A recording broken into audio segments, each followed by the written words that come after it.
music is one of the most highly critiqued things, and your celebrities or like public figures and things like that are one of the most highly critiqued. So then it's like, if I'm headed down that path, then I see that coming as well. As I grown older, I learned to accept it a lot more, but in the beginning, I was just like, yo, why is everybody coming at me like this?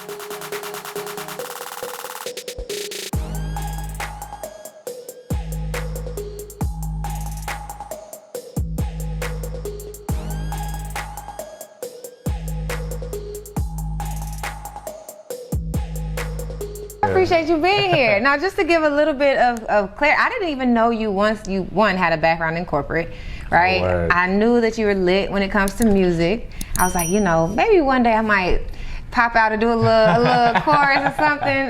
But I have been enjoying like seeing you grow as an entrepreneur and some of the things that we talk about, like as it takes like leadership and organization and focusing on one thing, all of the steps, right? Right. Right. That's true. Yeah. So I'm really excited to get into your story a little bit. So without further ado, let's get into it. Why don't you introduce yourself? Hey, what's going on, y'all? My name is Bunduke. I am an artist, brand owner, and marketing coach. And it's been a long time coming. I ain't gonna lie. I'm blessed. I'm blessed to be where I'm at. I always say big blessings, little stressings. And as long as I'm above ground, breathing, I got it. I'm grateful. I'm grateful for the position I'm in right now. Absolutely. Now your vibes, and your shirt says "Thank God," right? Yeah. So your vibes give off gratitude off the top.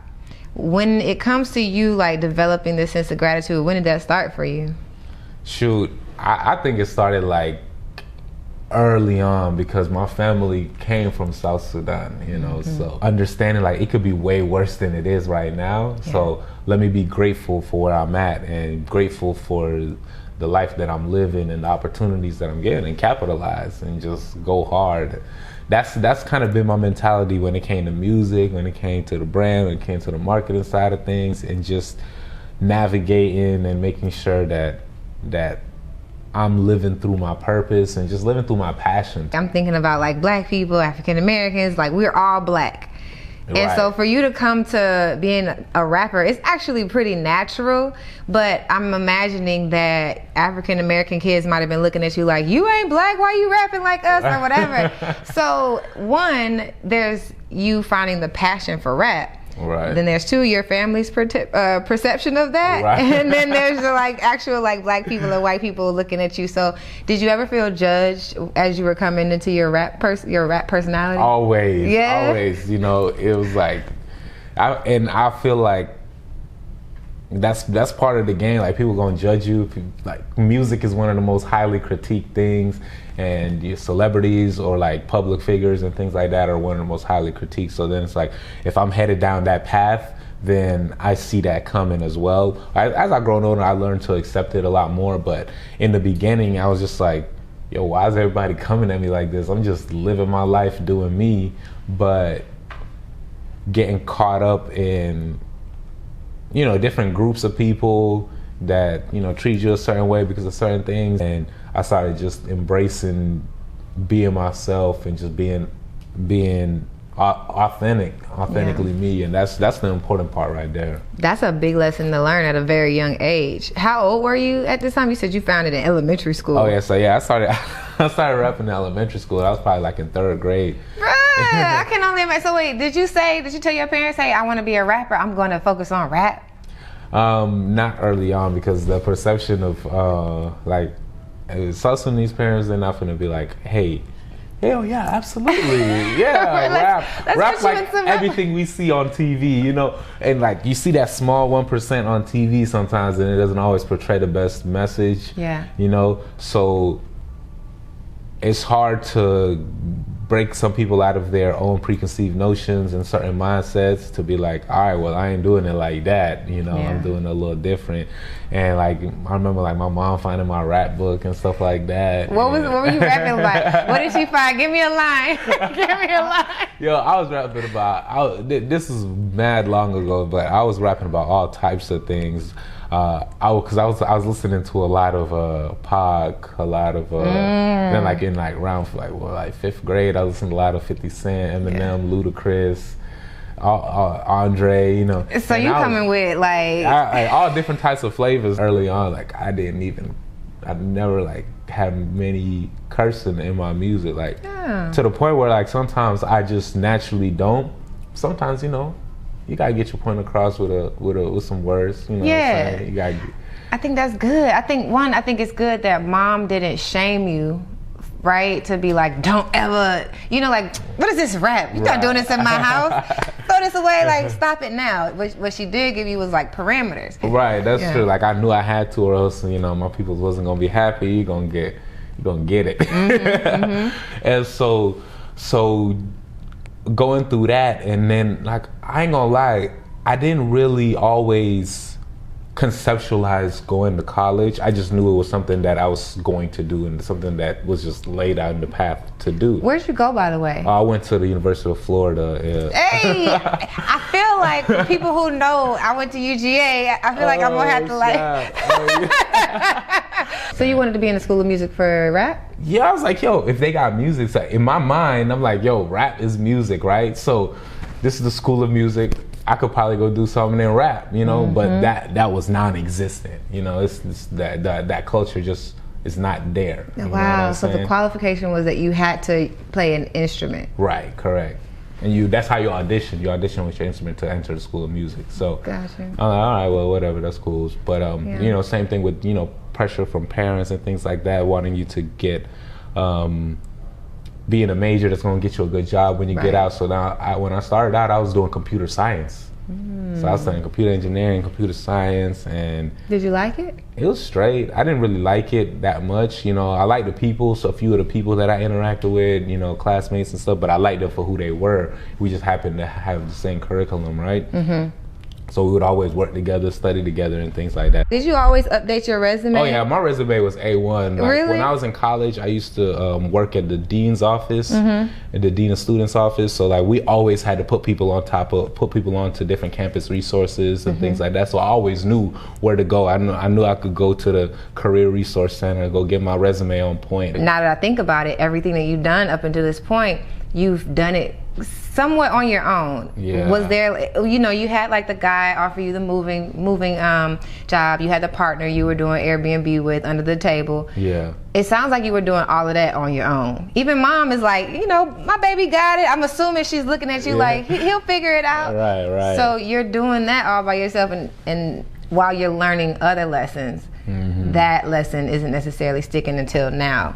When did you learn, like, what was the catalyst from you being like, yo, I gotta be consistent? Like, what was the loss or the lesson that you took when you realized, yo, I gotta be more consistent? Yeah, it was definitely a thought process when I was in my whip.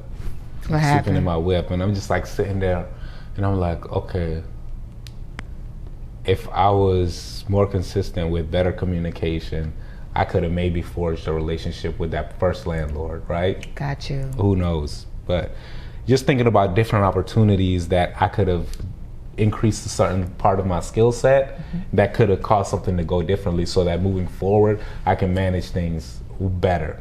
Cause like, yo, that was like the biggest learning. That was like one of my all-time lows. Like, I guess personal living wise, you know, so to say.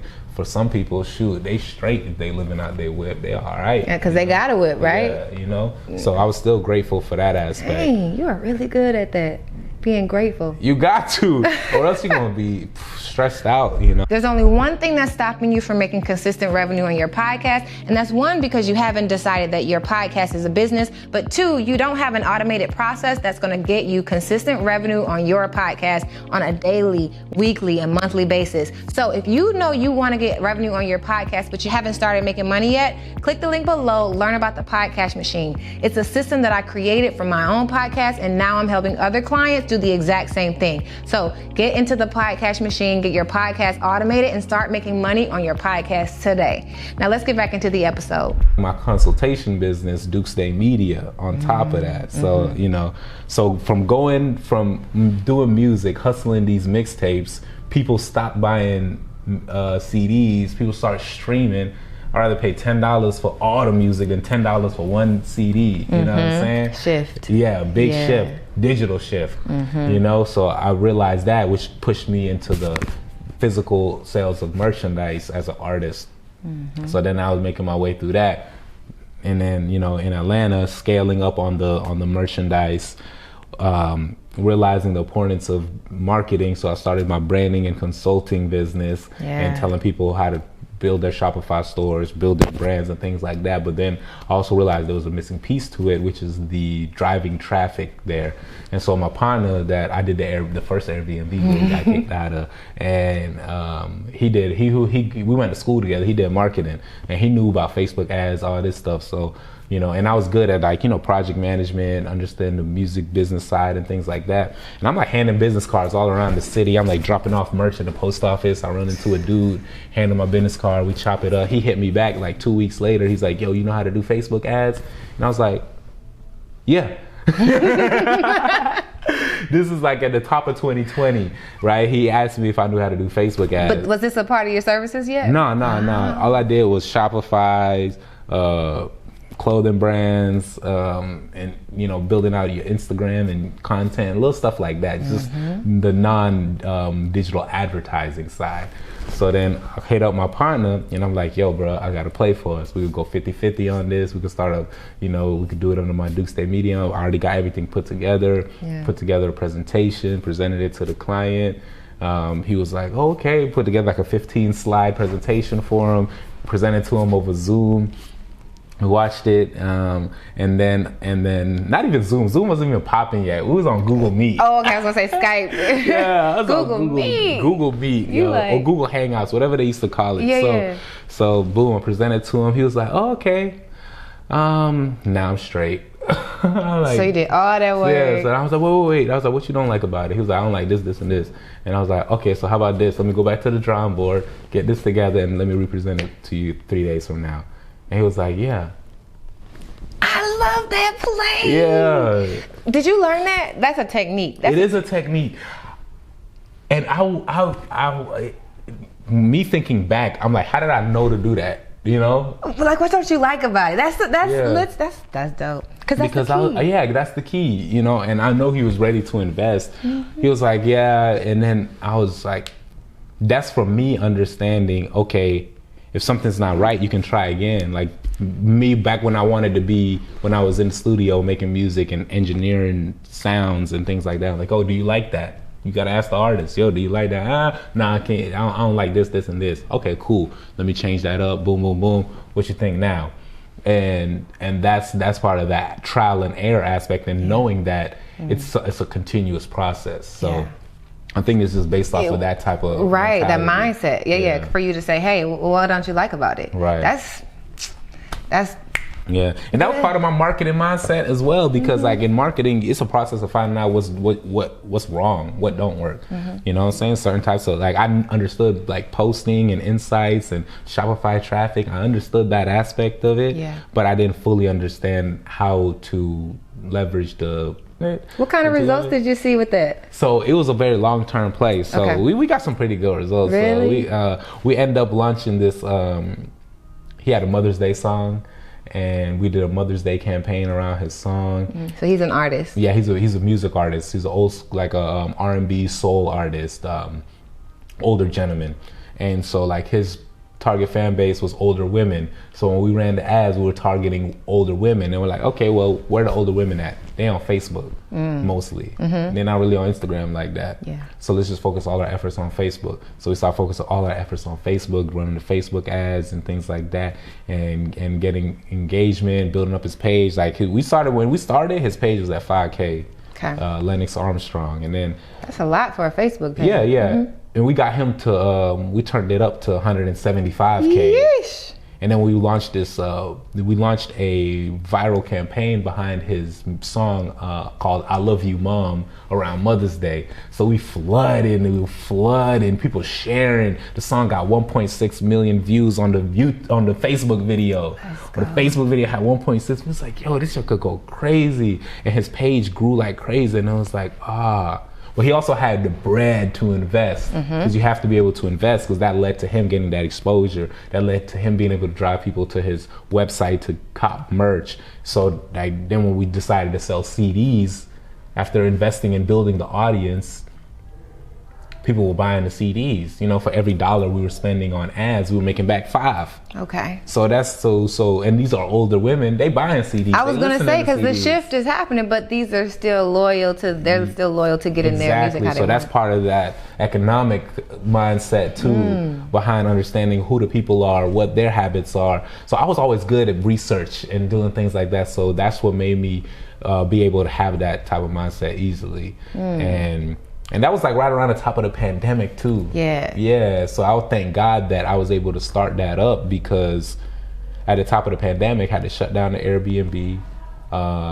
My shows got canceled, and people weren't buying merch like that because people didn't really have money. And they ain't going nowhere. Yeah, it can't go nowhere. I'm in a crib, like, dang, what am I going to do? So I'm like, let me put all my energy into this marketing company right now, because I know there's a future in this. Everybody's moving digital now at a much higher pace because of the pandemic. Right. Yeah, so everything was way less personal. So it was almost like divine timing, yo. Like God was just blessed me with that. You know, at the end of 2019, I started that up, and then March 2020, pandemic. April 2020, first client. Well, this is really your second though, because your first case study was in 2019. You wouldn't consider that a case study? I was doing the you talking about the gentleman I'm referring to now. We started in 2020. But I started the company. It was just consulting different people. So I was doing, I had a partner who we started his hoodie line, and he was selling $75 hoodies, and it was flying. So you've always been helping others build their business. It's just it turned to digital in April 2020. Right. That's when it went straight digital. You got to prove your strategy, which I appreciate you bringing that caveat in. You have to have the money to do it, because a lot of people are like, I'm gonna just throw this money at it and it's gonna take off and I'm gonna see the same results as other people. But one, you mentioned you have to have the money, but is there a bit of now that you know the strategy, if somebody has $5, you know how to do what it do, or it's nah, you gotta have $100 a month for me to make it do what it do? There's a lot of aspects to that, right? So let's say, for example, a t-shirt brand, right? Your units might be selling $10 tees, $20, $25 tees, right? So you got to understand how much you're actually spending to acquire a client, acquire a customer. If you're spending $10, let's say you're spending $5 and you're selling $10 tees, and you spend $5 on ads and you got to purchase. Yes, that's good, but you also spent money on making the shirt and things like that. So let's say it costs you $5 to make the shirt. You spent $5 on ads, the shirt costs you $5, you ran an ad, you got a sale for $10. Now you spent $10 and you made back $10. Now you kind of broke even, which is still kind of shows progress, but you just broke even. So now, let's say you selling a $50 hoodie, but you spend that same amount. Now you got that profit margin that's expanding, versus being a coach or a consultant. Now you're selling high ticket $1,000, $2,000 things. So now if you do spend $200 on ads to get a client, you're okay with that, because you just made 800 to multiple thousands for acquiring that specific type of customer. So that it depends on who you are and how you should move with your brand. And then there's the ad. You got to have the right type of content, the ad creative, the ad copy, which is the words that go along with it, and the audience targeting. You got to have those three. Got to be on point. And if you don't, then you're basically shooting in the dark. Yeah. So it doesn't matter whether you have $5 or $500. If you don't have those things on point, then your ads might not be effective. Exactly. Or if you might catch a couple people here and there, but you can't really tell if it was the ads that were effective or just divine intervention kind of thing. Right. And then even outside of that, right? That's just the ad side, because then once somebody gets into your system, or you grab their email, e-commerce stores, you need to have that pop up on your website, right? Grabbing that email. Now what are you emailing them? Now you got to make sure you got that sequence built out. and you got to make sure you got your call to action. You got to make sure you conveying a story in your messaging, and that got to align with your social media content strategy, which also align with your text message strategy. And there's all of these aspects, and it's just like a car. These wheels have to be turning at the same time for the whole business to really flourish and scale up. And that's what a lot of people don't talk about when they talk about, oh, let's build a 6-figure business, 7-figure business.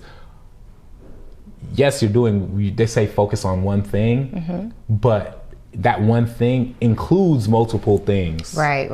You're not just creating t-shirts and I'm gonna create. No, you gotta learn, you're gonna market it. You're gonna post on social media. You're gonna send out these emails. You're gonna do customer support. You're gonna do, like, there's positions. So that's why it makes sense when they tell people to focus on just one aspect, one lane that then branches out.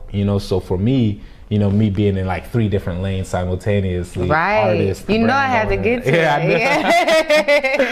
it. So although, I can definitely understand when people say, okay, it might make some things a little difficult, but because let's lay it out though. Yeah. You still have the artist side of you. Yes. You're doing ads for people, or you're teaching. You're doing and you're teaching for people. Right. So you're doing ads and you're teaching people ads, and then you have your clothing brand. Right. So how do you do it, right? Not focusing on one thing. Right. So this is my strategy, and I kind of said it it's like almost like a. All right, I don't know if you're familiar with the concept of trickle-down economics. A little bit. You got to break it down. Yeah, so like that's something like Ronald Reagan kind of put into place, right? And like the concept is like, okay, when you when the rich and wealthy get benefits, it trickles down to the middle class and lower class, which is not really true, because they're gonna hold their money and invest it back into themselves to keep growing wealth, because that's the wealth mindset. Okay, so I kind of I let my 3 lanes be my real trickle down economics. So me doing the music, being an artist, one is my passion. It allows me to be fulfilled to myself and just be happy about what I'm doing. So that's for me and my happiness. Like, I don't care what anybody got to say. They're not going to interfere with that. That's just down straight to the point. Anyway, so, but then at the same time with the music, I'm telling my story. My story involves my brand. My story involves my marketing company. And it involves just my life overall, which people relate to. When it comes to the marketing, people have to know, like, and trust you. You can know, like, and trust me through my music as well, and then come around and turn and invest with me.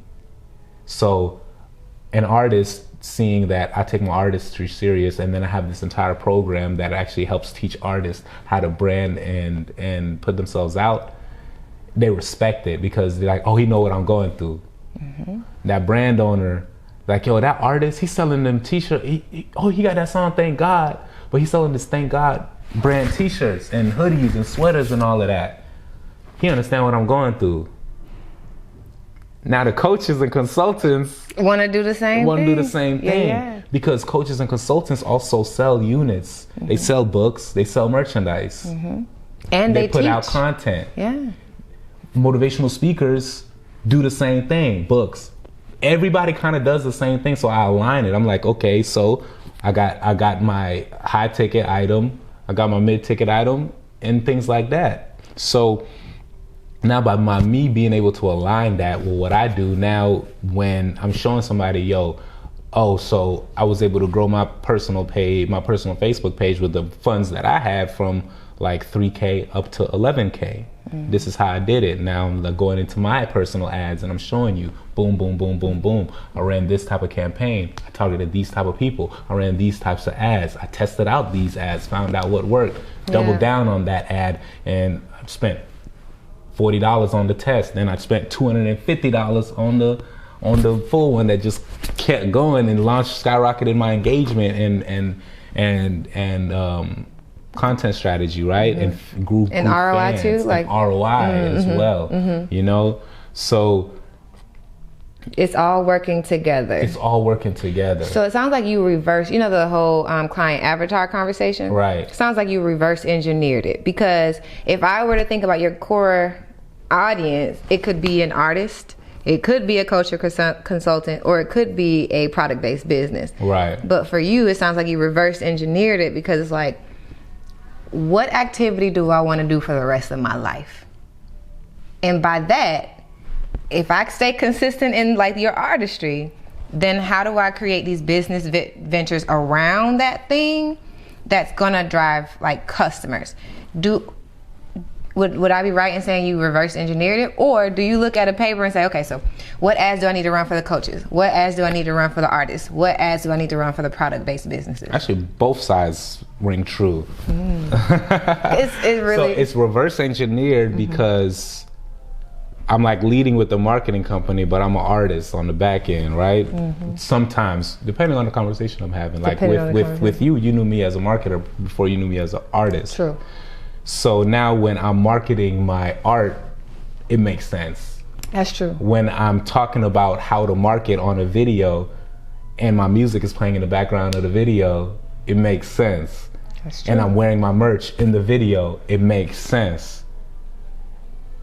Then when it makes me way more approachable, it makes me way more relatable, and so that's what allows it. That's the reverse engineering side of it, right? You know, and then the what was the other side that you just? The other side was like the clearly cut out audience. Cut out, like that's critical. You know what I'm saying? So I'm like, yo, all right, for a coach or consultant, I know I need to do an ad where I'm breaking down 3 tips to people. Gotcha. I know I need to do an ad where I'm setting up a scenario like it's hilariously funny, where I'm like, maybe somebody is like sleeping and they wake up, they stressed out, they're like, dang, I wonder if my ads is doing good, you know, in the middle of the night, or somebody's sleeping sound asleep and dreaming, knowing that their ads are doing good, you know, it's something little funny, like somebody, you know, just, and that's part of that creativity side of things. So me knowing I have to do certain types of videos like that, or give a brand story overview of my video and talking about, yo, the reason I started Duke's Day Media also with a fire inside of me, because it's around the time Clubhouse blew up around the pandemic. People all on Clubhouse giving all this type of knowledge. I'm like, that's not how you do that. And I knew it, and I was like, oh, but are people really even gonna trust me without me actually putting out that I do this? Then I started putting it out even more in my, you know, hearing people get scammed, you know, getting on consultation with folks. It's like, yo, I wish I would have known you earlier, yo.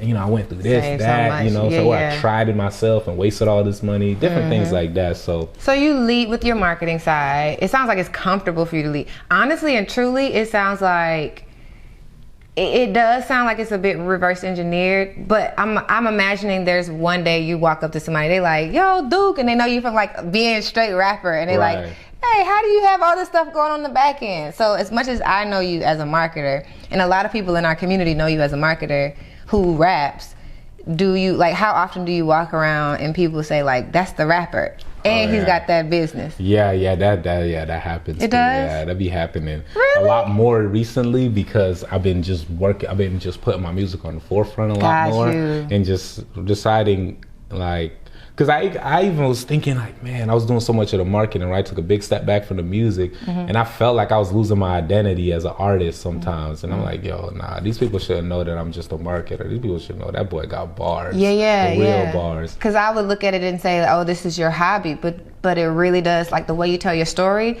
music is life. Right. You know what I'm saying? Like, it's just like, the reason I left my job is because I needed to find my passion and then find a way to make money off of it. And you have found the key in terms of like living my consistent life and always being music. And it did get a little bit, for me, I thought you were just a marketer with a hobby. But the more you've been putting out music, I'm like, oh, and it's fire. Yeah. I'm like, I can actually play this in the background because it actually applies to my life too. Right. You know what I mean? Like, I'm working on like these like strategies and structures and SOPs and believing in myself and those type of things. So, you know, it brings me in, even if I had no clue Būnduke was in marketing. And I'm an entrepreneur. I land on your music and I hear, I'm like, oh, what's this man talking about? It's kind of like how we gravitate towards affirmation audio now, and things like that. We gravitate to that music because you're speaking into what's happening in the culture today.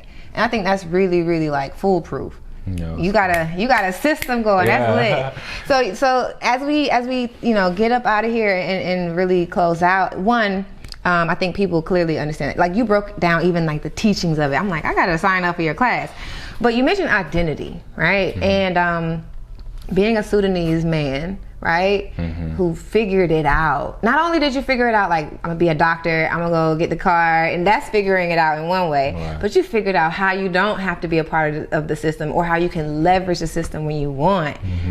So as your identity kind of shapes up today, what are some of the things that you are proud of that keeps you connected to that Sudanese identity? And then what are some things that you are still working on today as it relates to your identity?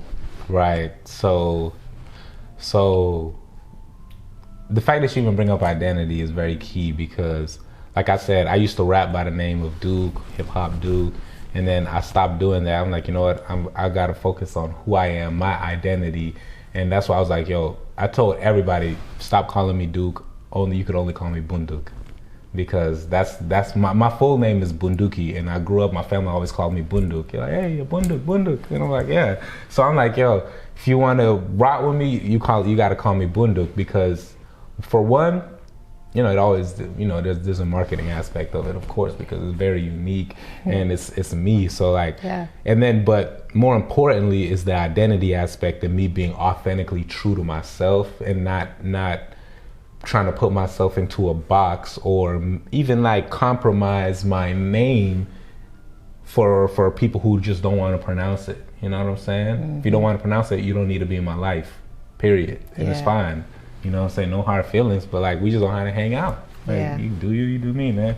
When I see you, it's no pressure. It's just like, hey, we're not on that wavelength. So having that, getting more in touch with my roots, you know, deciding to rap in Arabic and stuff that I've been doing recently. I got a few new things. So, we speak Arabic in Sudan. Yeah, in South Sudan. So that's lit. So little stuff like that, being able to be also understanding that the music business is international. It's not just here in America. You know, we get stuck on this American dream, but then there's this international dream that's bigger, and I don't know, like, I just feel a different level of acceptance and appreciation when I post, like, cause like, okay, like, I ran ads in Africa, and like, just seeing the way that people react versus how if I run ads in America, seeing how people react, because you already got so many artists, so many people, so much music being dropped on a consistent basis. We all know artists. We all know multiple artists, you know? So it's like understanding that type of identity, understanding where I want to head, understanding who my target audience are, who are these people that are going to identify with me as well. So identity plays a huge aspect in it. And even my identity as a person, like I said, I'm always leading with that gratitude, you know, and that's why I keep thanking God on me all day. And it's part of the mission, it's part of who I am, and it's part of my identity. So I walk in that, and, you know, music is life, so I'm always be rapping. I appreciate that. I remember when we met, you definitely were adamant about the Bunduke. And I remember you saying, like, yeah, I used to go by Duke, but like, I'm Bunduke now. And now that I understand a little bit more about that, it makes total sense. Because we all kind of limiting ourselves so that other people feel comfortable. Like, you don't know how to pronounce it, so I'm gonna just make it a nickname so it's easier for you to pronounce. And now I'm much more adamant about using my real name, even if it doesn't have any cultural ties, right? It's just like, nah, Ariel, thank you. Unless you family. Because for me, like, it's a little different with family. It's just a fam. They already understand your identity to an extent. So exactly. Like, so when I get an email, you know, if you get an email, it's like, what up, Duke? It's number one, we ain't friends. Like, I need you to address me as you know, formal as my name. So but there's layers to that too. So you talked about the international dream. That's lit. I think it's really gonna be exciting to see you blow up. You know, one from your business perspective, and then two in your music, and you make it look so easy that I'm not so confused as I listen to more of your music. I'm looking at how well you do like your ads. Like you literally coming up, like you taught a smaller class and you taught a bigger class and you taught a bigger class. We didn't even get into that journey, but trust me, like this man has grown as an entrepreneur as well as an artist. So it's really dope seeing you grow like that. And I'm really excited to see what that international dream looks like too, because I know you got your eyes on it. I know you're gonna accomplish it. Yeah, absolutely. And then I'm gonna come back on your podcast too. I'm gonna be like, yo, he came back. Bro came back. Right. I came back. Yeah. It would have been lit if I knew you back when you were living in the cars and stuff, because then we really could have been like, it started here, bro. It started in the whip. In the whip. I recorded in the whip sometimes too. Did you really? Heck yeah. Yo, we got to get into it. We definitely have to get you back on. So before we get up out of here, what I really want to do is stick to the fact that you've been able to utilize the system and not be tied to it. I really think that your perception, it's something, but I need you to break it down, in a quick sound bite so that people understand that they can make their job work for them.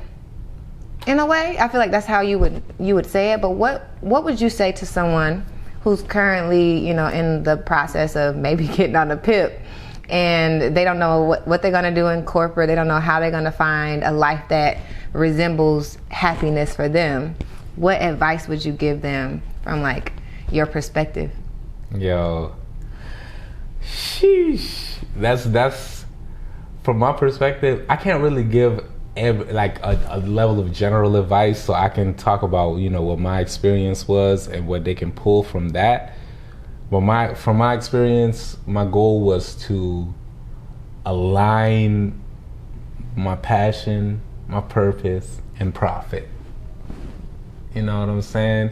So my passion, music, right?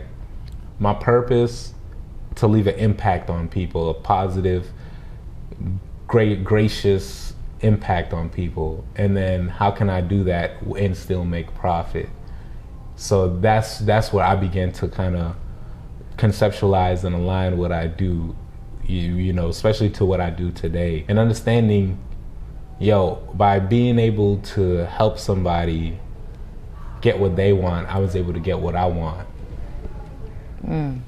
And even helping somebody realize their dreams, their full potential, or helping them get to the bag too, now that's changing people's lives that didn't have as good of a life as they could have conceived for themselves. So for that person that's like sitting at their job, applying to jobs, or working on their side hustle on their lunch break, for one, keep going. Don't let your hustle Don't let your hustle die. Understanding better ways to pay myself, pay employees, invest, cut back on tax spending and things like that. That's the current formula and strategy that I'm working on now. So that's a whole nother beast. So that's why it's also important not to get prematurely push yourself out. Mm-hmm. But sometimes you'll get pushed out. I got pushed out.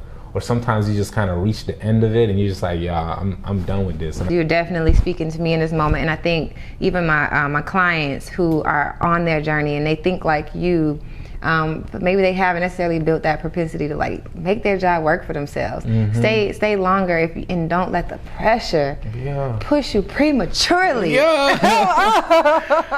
for real. Leverage what you can at that job. Like I was at the bank handing out business cards. I was at my tech job sending out Slack blasts about your brand. So y'all here, man. Listen, if the folks on the who are listening and watching, if they resonate with your story, they want to connect with you, they want to get to know you, they want to work with you, how can they reach out to you and where can they find you? Y'all can reach out. Well, first of all, thank you for watching, especially if you watched it all the way to the end. Big love. Right. Y'all got some jewels too. For real. But you can definitely find me. I'm everywhere. Bunduke, Bunduke. I'm sure she's going to have the links in here for y'all. And then I'm on Instagram. My DMs are always open. Hit the link in my bio. You can go to if you need some marketing help, hit up my marketing company, dukestaymedia.com. Every week I'm meeting every week on Thursday. Thursdays at 7 p.m. Marketing Mindset Group. We helping the community. We building.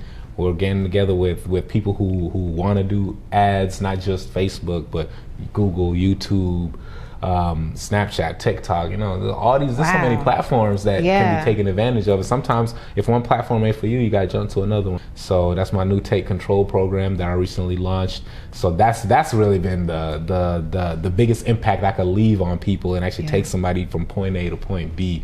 So, for people interested in that. And then that's the things that I'm trying to teach is allow what I know to be fed right back into the community, at ways where it's accessible. I don't want to always be inaccessible to people, so that's the main thing, So I'm always open for a conversation. Holla at the boy, text me 904-351-0681. We here, y'all. Hey, do what you gotta do. Thank you so much for joining. I really enjoyed your story. Thank you for having me. Absolutely. I appreciate you inviting me to the podcast. This was a treat. I had no clue, y'all. But do what you gotta do. Reach out to Bunduke. Thank y'all for listening.